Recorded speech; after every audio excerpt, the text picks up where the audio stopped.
Hail the sinners and saints. Tonight we're going to be doing Jimmy Hoffa, and we'll get right to it. Sorry, it was a spasm.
Jimmy Hoffa. Okay, we're going to kind of backtrack here and there. And so I'm going to start out and give you some information, and then we'll go from there. Jimmy Hoffa, if y'all don't know who that is, was a former Teamsters president from 1958 to 1971. It is said that he was in a turf war in 1941, and Hoffa hired the mob to get rid of his rivals. In 1940s and 1950s, good relationship with the mob. After Hoffa went to prison, the relationship between the mob and Hoffa started to splinter, obviously. Hundreds of millions of Teamsters pension fund missing. 2 weeks later, Hoffa was missing, and he believed that it was the mob that was taking money out of the Teamsters pension fund. July 30th, 1975, 6240, Hoffa was seen. At 62 years old, Hoffa was seen outside the Red Fox restaurant. He was supposed to meet two acquaintances at 2 p.m. Anthony, Tony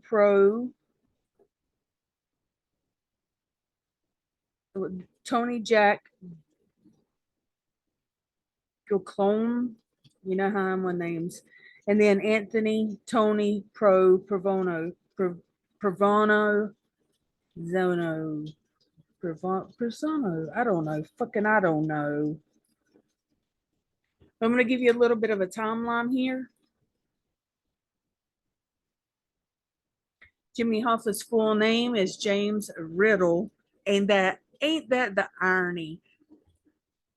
James Riddle Hoffa. He was born February 14, 1913 in Brazil, India, in the United States. He disappeared July 30th, 1975, Bloomfield Hills, near Detroit, Michigan.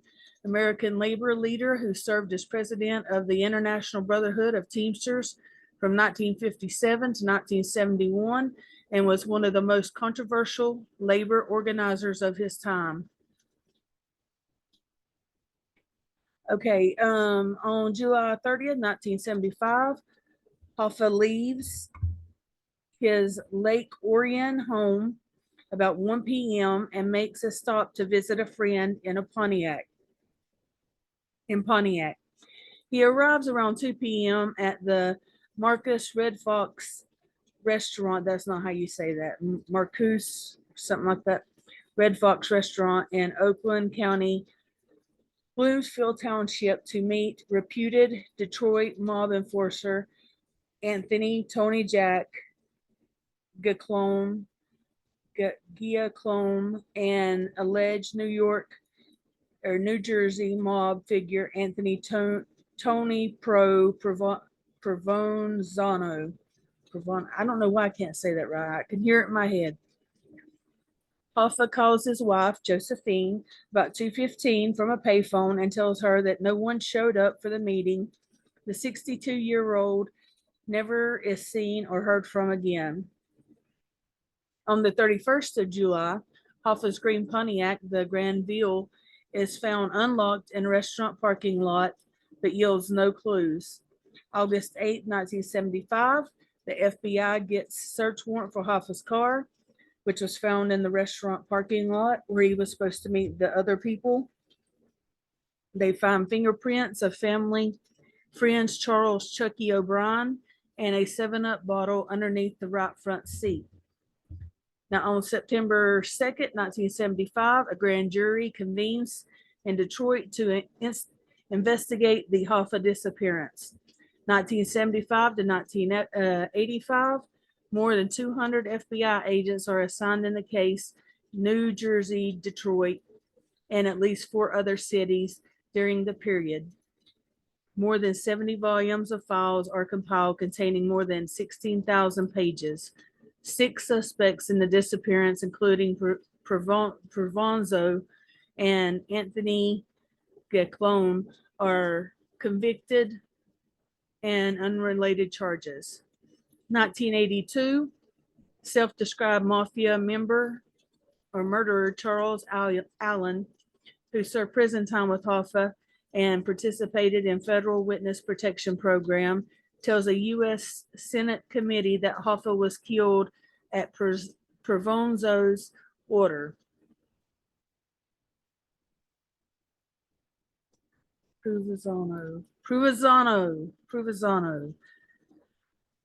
At his orders. Hoffa's body was ground up into little pieces and shipped to Florida, thrown into a swamp, Allen said. 1982, Hoffa is legally declared dead. 89, self-described hitman Donald Tony the Geek Franco's claimed that Hoffa is buried in Giant Stadium in East Rutherford, New Jersey. The FBI finds no evidence to this claim. November 2000, current and former FBI agents and federal prosecutors meet in Detroit to review the case.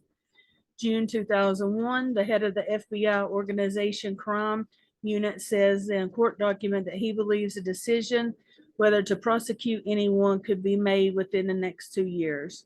In March 2002, the FBI says they will refer the case to the Oakland County Prosecutor's Office for possible state charges. John Bell, special agent in charge of the FBI Detroit Bureau, says the federal case was stymied because of the length of time since Hoffa's disappearance.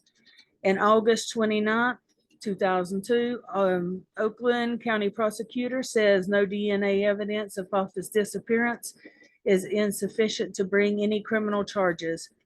May 2004, Bloomsfield Township Police rip up the floorboards from the Detroit house where one-time Hoffa ally Frank Sharon claims that he killed him there. The FBI crime lab ultimately concluded that the blood found on the floorboards was not Hoffa's. In 2006 of April, New Jersey's mob hitman Richard the Iceman Kowinski, who died in March, claims that he killed Hoffa and put his body in the back of a car and it was sold for scrap. And he also has a book called The Iceman, Confessions of the Mafia Contract Killer. There's speculation on his actual dealings there, but contends he received $40,000 for the slaying. March 17, 2006, the FBI begins searching a farmhouse in Oakland County, Milford Township, northwest of Detroit, for Hoffa's remains, but ends the search after finding nothing. June 2013, the FBI sees enough merit in the reputed mafia captain's tip to once again break out the digging equipment to search for Hoffa's remains in Oakland Township Field, about 25 miles north of Detroit. No remains of Hoffa were found. November 19, 2021, FBI says it obtained a search warrant to conduct a site survey underneath the Polinsky Skyway in New Jersey in the effort to find Hoffa's body. July 21, 2022, the FBI found no evidence of Hoffa during the search of the the land under the New Jersey Bridge. James Riddle Hoffa was born 1913, disappeared 1975, is declared dead in 1982.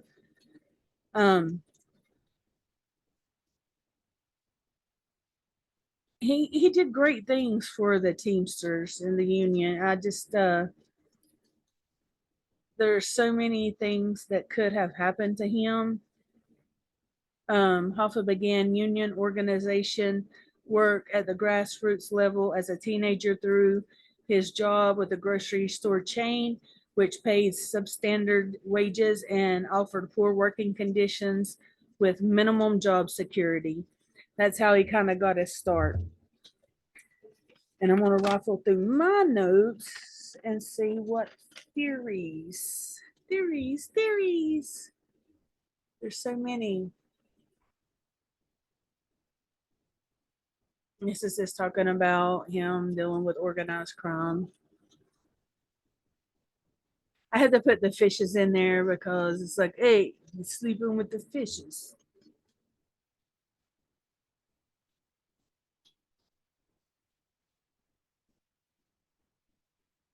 And this is a quote from him.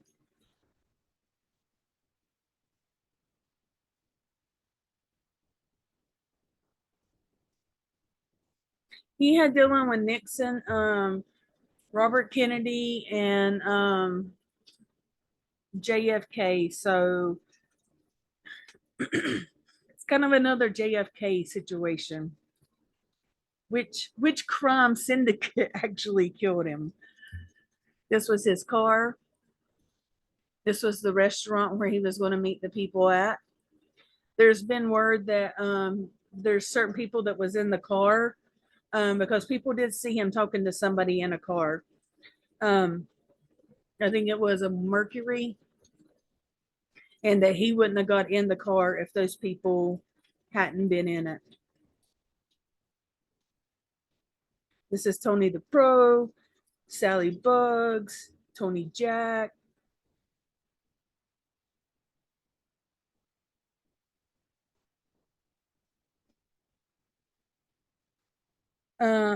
Suspects had alibis. Too good of the alibis, if you ask me. This is probably the mobsters. Let me go back a minute. Yep, the mobsters, Tony Jack and Tony Pro.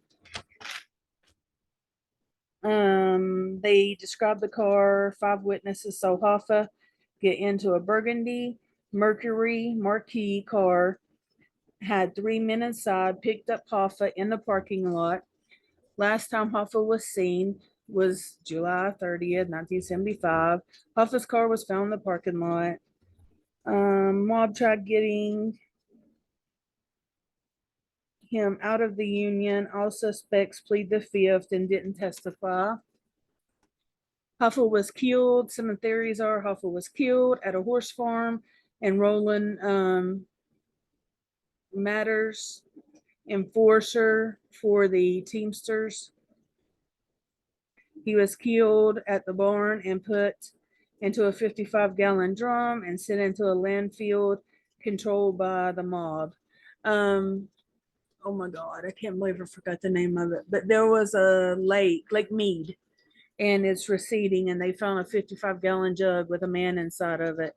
And so they thought for a little while that, oh, this is Hoffa. 2006, the FBI searched for Hoffa at the horse farm. Nothing turned up. The Iceman, we talked about Richard Kulinski, killed him, claimed that he had been paid $40,000. Orders by Russell Buffalino. That name comes up a lot. He was killed and put into a car and crushed. Frank Sarin, the Irishman, that's one he trusted too. On the order from Russell Buffano, picked up Hoffa, drove him to an empty house, shot him, hid the body, and took it to a funeral home and cremated it. Even named the house where Hoffa was shot. Hoffa always sat in the front passenger seat. Sharon said they were trying to send Hoffa a signal because he sat in the front passenger seat, but I don't think that Hoffa picked up on it, or maybe he did. I've seen movies where they know they're going to die and they still get in the car. It's just like, get it over with. Some people believe Hoffa's still alive because Hoffa's body has never been found. Again, 1982, he was declared dead. 2015, the case was closed. I don't know how it could have been closed, but well, I mean, I do, but it's like I wonder on someone's deathbed, will they tell where Hoffa is?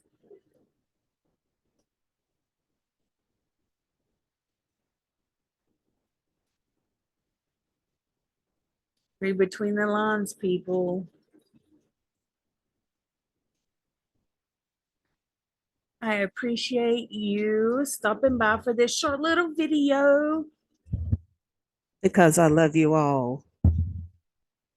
If you've not checked out some of my shorts, go watch my shorts. That helps out. And I will talk to you later. Bye.